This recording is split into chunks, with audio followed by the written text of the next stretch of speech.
All right, we're back with Clifford, and we're talking about board perspectives. Certainly here, and I'm sure in the UK and Europe, diversity on boards is a huge topic. You touched on a little bit about how it's not just gray hairs anymore. It's young to old to this to that. We find we do board searches. Obviously, we find it's more than just diversity of people. It's diversity of skill sets. Camaraderie, trust, etc.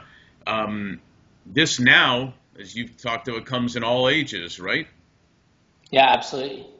Absolutely. Tell us your experiences about all that, how that works, diversity over there.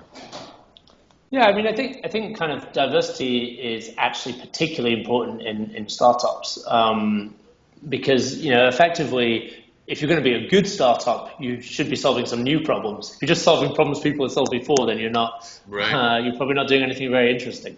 But if you're going to solve new problems, that probably means that you also need new problem-solving approaches. And if you're going to have new approaches, you probably need more than one set of tools. And so, there's this idea in startups, which is popularized by Vinod Khosla, the kind of great entrepreneur and VC, of gene pool engineering in startups. How do you make sure you have the right diversity of backgrounds? That means that when problems come your way, you actually have a very different set of tools, a diverse set of tools to solve those problems with. And, that could be education, it could be background, it could be gender, it could be, kind of academic discipline, you name it.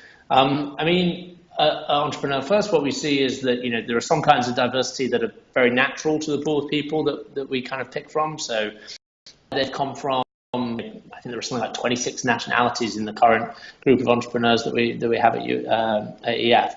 There are others that are much harder to come by. In particular, it's very, very tough to find female computer scientists who want to be entrepreneurs in the UK. Alice and I actually created a totally separate company, which we spun out, called Code First Girls, which is about teaching young women to program. That's awesome. And I think what we see is that that's starting to do good work, but it really is going to be a kind of generational thing. And, if you buy the argument I've been making, throughout your questions around the world's changing, tech is going to become the dominant skill set that really matters. I hope that what that means is that we'll start to see a lot more kind of natural diversity come in as more and more people look at this as a set of tools that they want to have at their disposal. But I think we in tech have to do a lot of work to make sure that that's true, and not just assuming it will happen. Yeah, and then I think we've gotten away, thank God, I guess, from the stereotypes of who's good at what.